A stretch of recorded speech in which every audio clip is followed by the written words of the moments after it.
Welcome back to Movies TV Mad. You can follow me on Twitter at Movies TV Mad. And a very warm welcome to this Star Wars video. I haven't done a Star Wars video in yonks. This one's called Star Wars: A Bleak Future. It sounds like this awesome and epic fan fiction I've come up with, but that's not, regrettably, what we're talking about today. Because Disney Star Wars is got a bleak future. The company Disney secretly are hiding from you, the consumer, that they're in a huge debt crisis, and they've desperately brought back Bob Iger as the CEO to calm down the markets. They have abused us, their fans. They manipulated George Lucas, or Bob Iger did, to sell Star Wars. George genuinely believed that Star Wars would have a great decades worth of a great future under Iger and Disney. And to be fair, because of the Marvel Cinematic Universe in its first few phases, we believed Disney was the best place for Star Wars. They announced, a movie every year. On alternative years, a Star Wars story movie. That sounded like a very exciting concept. They were also going to have, Star Wars on their upcoming, streaming service at the time, Disney Plus. So it sounded very ambitious. A Star Wars movie a year. Star Wars TV shows. Of course, George had teased the Star Wars TV show that never happened. So it seemed very, very exciting. But what went wrong? From the moment, not only did they manipulate and lie to George, or at least Bob Iger did, about how Star Wars would be in great hands under them, they misinformed him that his sequel trilogy would be made. Now, in his autobiography, Bob Iger claims that he never made those promises. Bob, you made George think that you would use his sequel trilogy. Who wouldn't want to use George's sequel trilogy? The father of Star Wars, the inventor of Star Wars, John Logie Baird, invented the television. The guy who created the phone, if he gave you advice on how to, format a telephone, you would listen to him, even though he's dead now. And John Logie Baird, who invented the television, is dead now. But you get what I'm saying. Why didn't they want to use George's sequel trilogy? Because unfortunately, for half of the Star Wars fandom, regrettably and mistakenly, George Lucas, his name was mud because of the prequels. Now, I absolutely adored the prequels, and I absolutely also loved Jar Jar Binks, so fucking sue me. There was an illogical hatred for George Lucas because he altered the original Star Wars films. He kept on bringing new versions out. People thought he was just, squeezing everything he'd done with Star Wars for money. And maybe he was. But here's the thing. When you create something as amazing and as epic and as fun as Star Wars, you can do whatever the fuck you want with it. The point is that the Star Wars, prequels were his vision of Star Wars and how it got started, or how the Skywalker saga got started.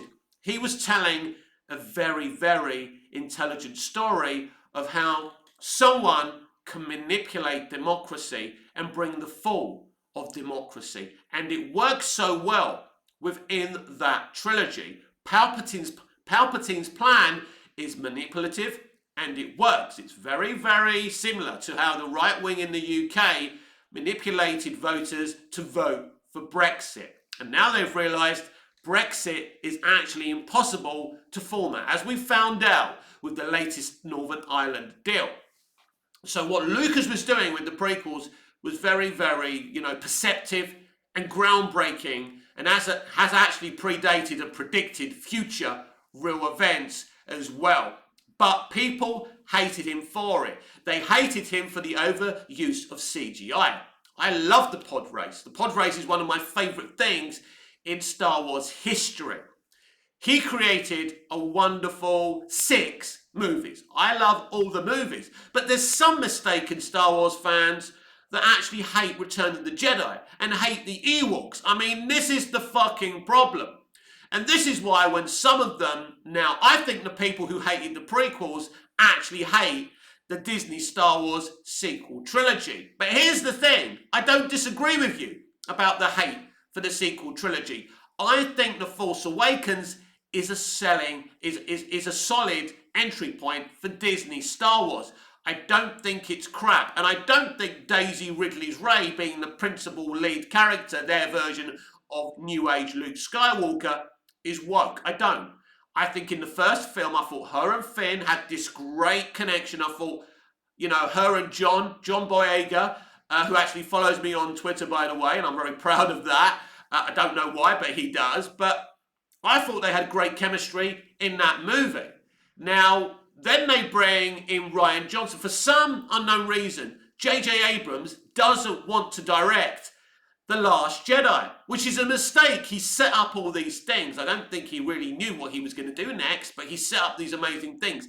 He literally has Luke Skywalker for a few seconds at the end of the movie. It's a great cliffhanger, but it's also a shame because we never see Luke, Leia, and Han in the same scene together.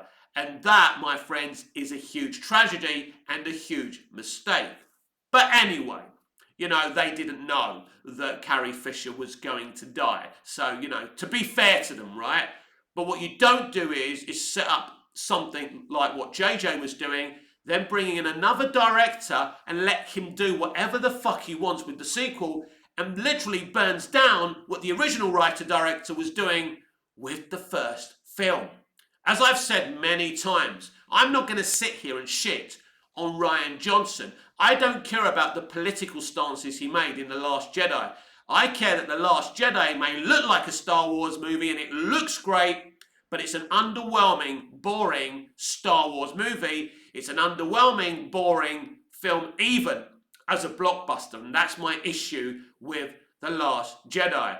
You know, this whole thing that people use to get away with, you know, creative bankruptcy, which is subverting expectations, is something that has to be talked about, because subverting expectations, you know, it's how you execute it. You know, we saw in the movie Seven how they subverted expectations with Spacey having Paltrow's head in a box. That's an excellent fucking way to subvert expectations. Then the Dexter Show did it in a similar way when we find out that, you know, John Lithgow had murdered Rita, and we didn't know that to the final scene of the episode, and the baby is like lying in his mother's blood, just like Dexter was as a baby when his mother was murdered. That's good ways of subverting expectations. What Johnson did was he took an excellent villain and a character that I was intrigued to getting to know in Snoke and killed him off.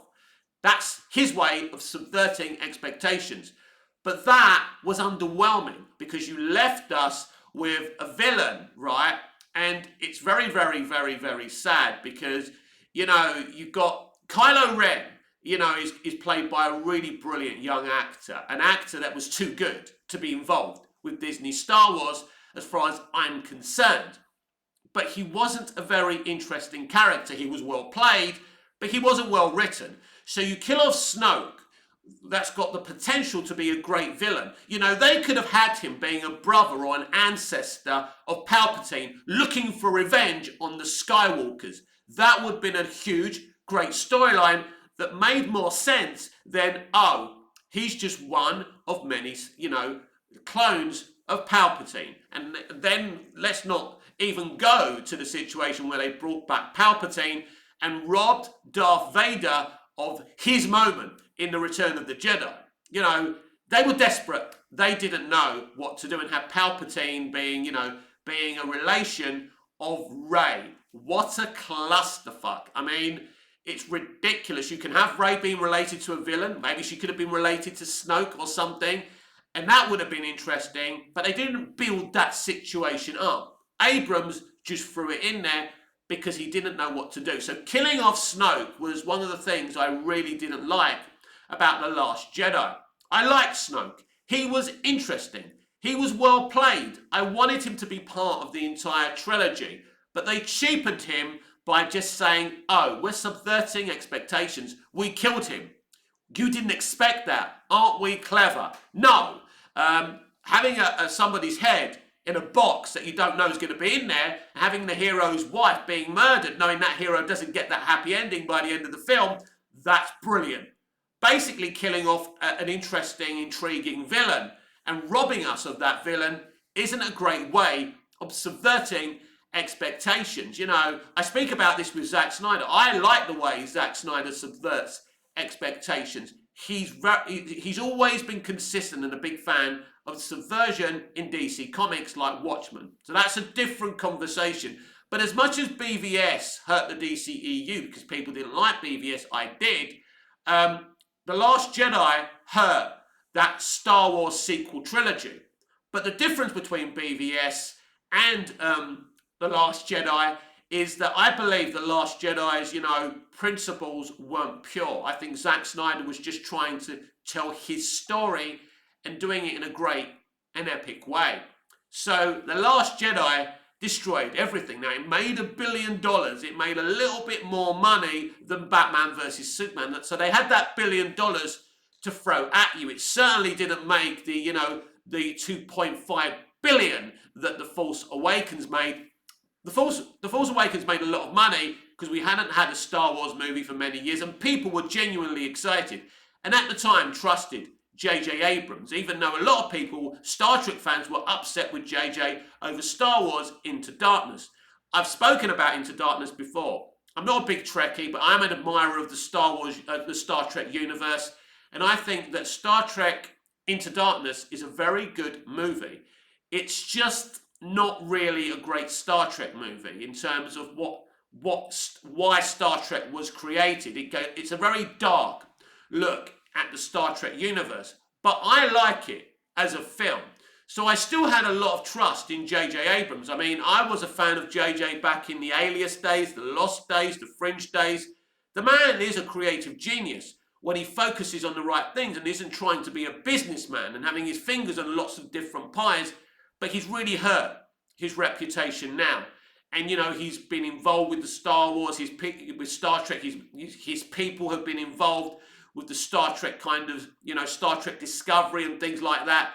And we know it's become very, very politically extremist with a lot of propaganda, which has upset people. We have this culture war now. And really, The Last Jedi was the beginning of this culture war. And Disney haven't stopped. I'm going to be very, very honest with you. I didn't watch Andor because I think they crossed the line with Obi-Wan Kenobi. I trusted Kathleen Kennedy when I shouldn't have trusted her. I genuinely believed that we were going to have a brilliant Obi-Wan, return. And I thought we were going to get this great reunion between Hayden Christensen and Ewan McGregor. I think the only good thing about Obi-Wan is that flashback to them having that saber practice, that saber fight. I did think that was very awesome. The rest of it was shit. For example, when we see little Leia running away from those stormtroopers or whatever they were, badly directed. It was unbelievable how she got away from them. I mean, me and my brother-in-law and his son, my nephew, were just fucking laughing at it. It was hideous.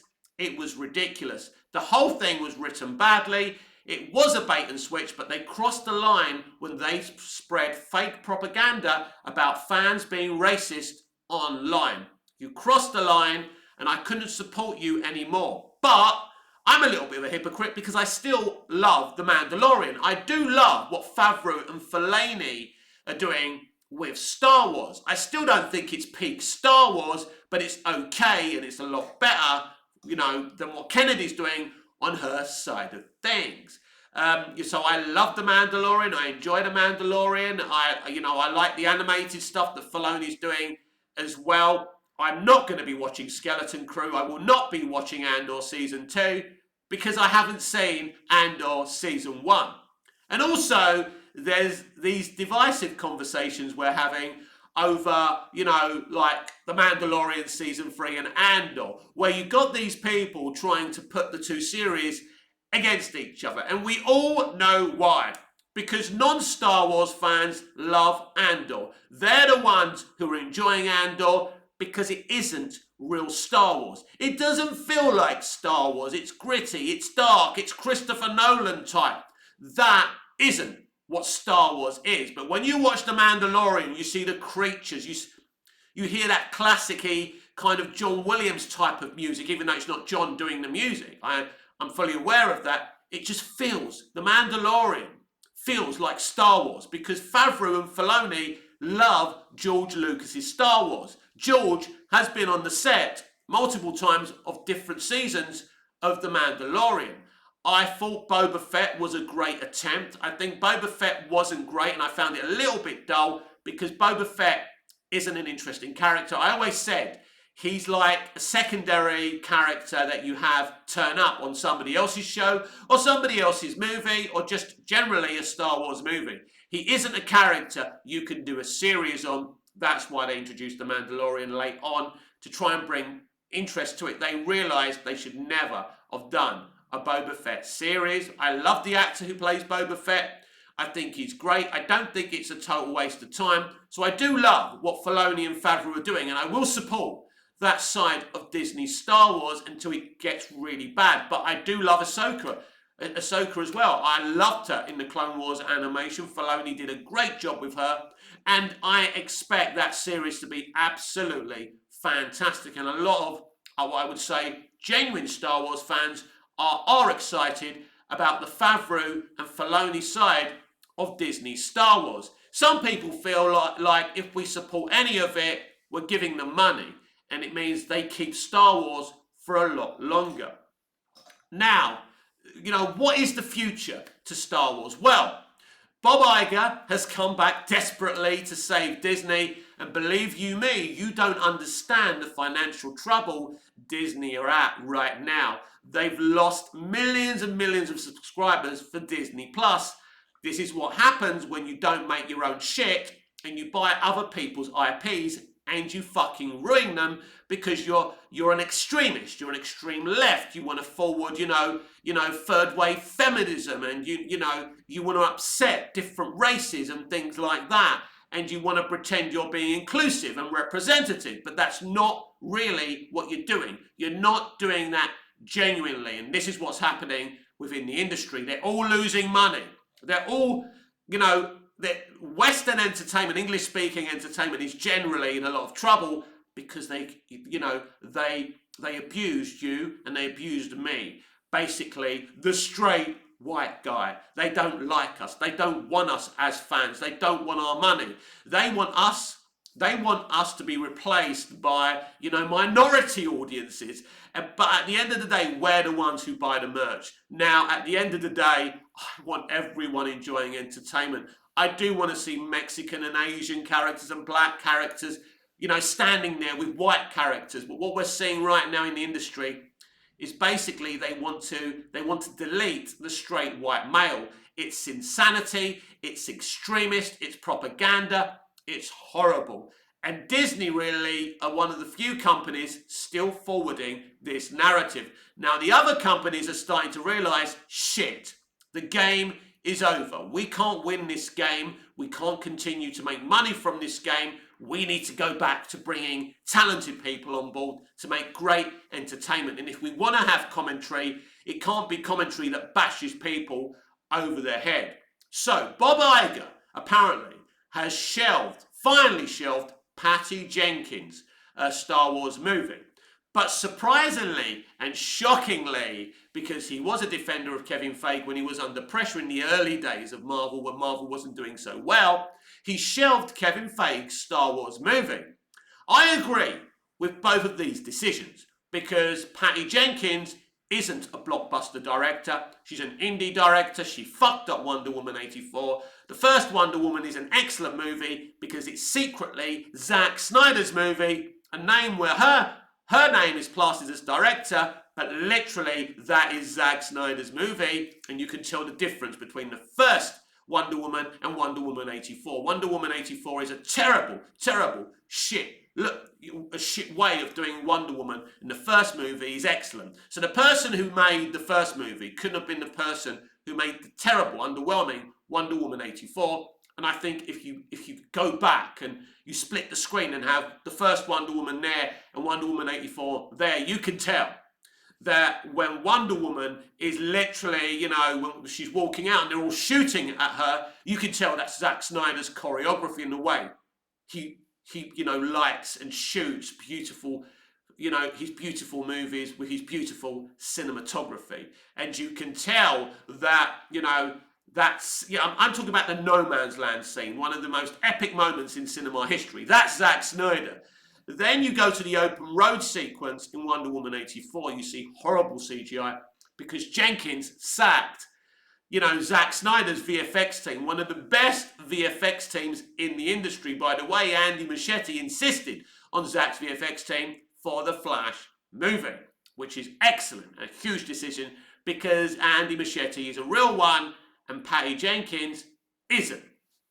So Patty Jenkins' film's been shelved, Star Wars film's been shelved, and so has Kevin Feige's. But what does this say about Kevin Feige's future, even with the MCU? I've predicted on my Twitter platform before, at Movies TV Mad. You should definitely follow me. You'll know all the gossip, all the news, and all my opinions on that platform. But I've said it before that Kevin Feige will not see out the year as Marvel Studios president. And I think for them to shelve his Star Wars movie tells me they're losing faith. So those two projects have finally been shelved. I mean, Patty Jenkins' project should never have seen the light of day. It was pretty obvious we were never going to see her Star Wars movie. And even Kathleen Kennedy knows she made a mistake. She greenlit that movie Rogue Squadron before she saw Wonder Woman 84. It's only afterwards she saw Wonder Woman 84 and she knew she was in a lot of trouble and Jenkins had to be got rid of. She did the same thing with the Game of Thrones boys, after, she saw season 8 or at least that series finale and she knew they couldn't continue. They didn't have the nous or talent or guile to make a Star Wars series or a Star Wars movie. And, she knew that. So even though she's a bad decision maker, sometimes even her own stubbornness, she goes beyond her own stubbornness and says, you know what? This is going to destroy me if I release this shit. She should have thought about that before she allowed Obi-Wan to be made. But Obi-Wan Kenobi is a bait and switch. It's what extremist entertainment are doing today. And when what they do is exposed, they scream racism. But it's not true. In fact, I believe fans should be able to take these studios and these studio executives to court for accusing them falsely of being racist. I'm hearing the race card being played too many times, and it's about time somebody said, no, I'm suing you because you're saying I'm a racist when I'm not. We know what you were attempting to do with Obi-Wan Kenobi. The show has nothing to do with Obi-Wan Kenobi. You want to have a young Leia there which breaks Star Wars canon so you can show what a powerful young girl that Leia is. And basically you delete Luke Skywalker. You have him there as a fucking extra at the beginning of the series. Oh, and then you use him as this kind of victim because we can't have Leia being a victim and needing rescuing. We need her to be Obi-Wan's equal, but Luke Skywalker can be this little victim because they're trying to reverse the gender roles. That's what they're attempting to do, and we could all see that. So what we do know also is that Taika Waititi's Star Wars movie is still in active development. Now, I believe that film will never see the light of day, but I just believe that Iger isn't ready to shelve that movie. I don't know what Iger can do. Because as long as Kathleen Kennedy is there, you have got this civil war between Filoni and Favreau and Kennedy. Now, publicly, they're all pretending to be the best of friends. In fact, I think Favreau was saying that, Skeleton Crew is all part of it and it's all connected and you'll need to see that. But that's just publicity. Basically, these two different groups are at war. Favreau and Filoni want to take control of Lucasfilm. And I think that's the only way out of this situation. Favreau and Filoni taking over Lucasfilm is the only way that Lucasfilm and Disney can survive. There's another way, but they won't do it till they're totally desperate. and that's sell Lucasfilm. I believe the best thing for Lucasfilm is for it to be sold back to George Lucas. I don't know if that's possible, or at least bringing George Lucas on board. I know he's an elderly gentleman. He can't do a lot right now, but Clint Eastwood is ancient and he's still doing a lot. And while he's alive, I'm sure George still cares about Star Wars. Listen, George was hurt by the Star Wars fans, some of them who criticised the prequels and criticised his conduct, and it wasn't just criticism. It was aggressive. The treatment of Jake Lloyd was disgusting. We all know that. So, when we talk about toxic Star Wars fans, they do exist. Toxic fans exist in every fandom. They are in the minority. Let me be clear about that. But let me say, let me just say this. We have 5 minutes left to the end of this video. Let me just say this about Simon Pegg talking about toxic Star Wars fans. Simon, you're never going to see this video, but let me be absolutely clear. You are a hypocrite. During the marketing campaign of The Force Awakens, you were shitting on George Lucas's prequels. Not only shitting on them, you said they were disgusting, it was a horrible thing to do, and you basically called it a betrayal. So basically, Simon, I love you. You're a very talented dude. I've been watching you since the sitcom Faith in the Future. But your conduct and what you said publicly about George's prequels was disgusting. And it makes you as toxic as the other minority of fans who are also toxic, right? So recently he was talking about, toxic Star Wars fans criticising Disney's Star Wars because he's a big Disney man. Of course, you're no better than that minority of fans, my friend, because the people criticising Disney Star Wars are being very, very constructive and have good, intelligent points in their criticisms. Your criticism of the prequels was irrational and illogical, and it was toxic. So you are part of toxic Star Wars fandom. So you can't start lecturing people who genuinely have good, logical criticisms against Disney Star Wars, because you are part of that problem, Simon, and you are another part of the industry that is a freaking hypocrite. You're not a gentleman, right? You're not a nice guy. I like you. I like your talent, but you've proven what kind of person you actually are, and that's a shame because you were always a bit of a hero of mine, but I will continue to watch your performances and your content. But you owe George Lucas an apology, and until you apologise to George Lucas, you are part of that toxic fandom. But I will reiterate what I've been saying. Star Wars can be saved. Lucasfilm can be saved. It's either by George Lucas buying at least a few shares back of Lucasfilm and having some kind of veto rights on what's going on, bringing him in and giving him a position. If George Lucas was to be given a position at Disney Star Wars, at Lucasfilm, a lot of people who are literally boycotting Star Wars now and shit-talking Star Wars would calm down. This is something Disney genuinely need. While George Lucas is alive, and we don't know how long that's going to be because he's a very elderly man now, have him on board.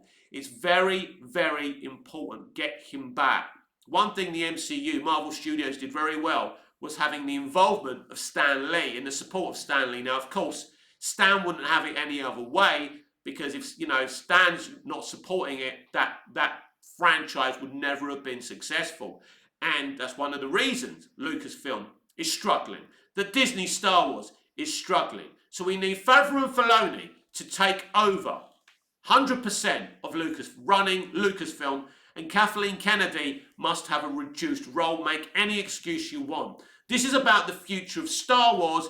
This is not about personalities, egos, and reputations. So it's either Favreau and Filoni running the show 100%, or it's George Lucas at least having a presence back at Lucasfilm, or being allowed to, rebuy Lucasfilm. Disney are in a big financial situation sooner rather than later, because they're not making money on this investment. The investment for Lucasfilm was huge. They started off really well. $2.5 billion on The Force Awakens, $1 billion for The Last Jedi, even though it was a controversial, divisive movie. They made some money on it. Rogue One made big money. So they started off really, really well. And then Solo flopped. And then obviously, what's it? I forgot what the third sequel trilogy movie is called now. What's it called? The Last Skywalker. I fucking forgot. Anyway, don't worry about that. But yeah, basically, the last movie in the sequel trilogy literally just about crept $1 billion. But we haven't had a Star Wars movie since 2019. It's now 2023. We're approaching 4 years since we had a Star Wars movie. And we don't seem to be any closer to that happening. So look, as I say, Star Wars has a bleak future. I've made the suggestions how to make it better. But Disney, it's now up to you. But Disney is struggling. That's why they've announced another Toy Story movie, and all these different, IPs they've recently announced under Bob Iger. But Bob Iger is under no delusion that Star Wars has a bleak future, but does he know how to fix it? I certainly do. You the rest of the fandom out there certainly do. But right now, Star Wars is in a lot of trouble, and that's a shame. Maybe it would have been better for Star Wars just to have 6 movies from George, have Dave Filoni's animation, than just wrap it all up. Maybe Star Wars doesn't work with an expanded kind of franchise, with sequel trilogies and TV shows and this and that. Maybe Star Wars should have just been left alone after the Clone Wars. And, maybe Rebels. Maybe Rebels should have been the last of it. Maybe Star Wars wasn't created to run and run and run. Maybe it's creative bankruptcy. Maybe it's Disney. But maybe you should have just left Star Wars the fuck alone. This has been Movies TV Mad with me, Mick, your host with the most. Just ask your girlfriends and your wives. Please like, share, comment, subscribe, hit the notification bell so you never miss this beautiful perfection. And I'll see you again in the next video. Until I see you again, goodbye, au revoir, auf Wiedersehen.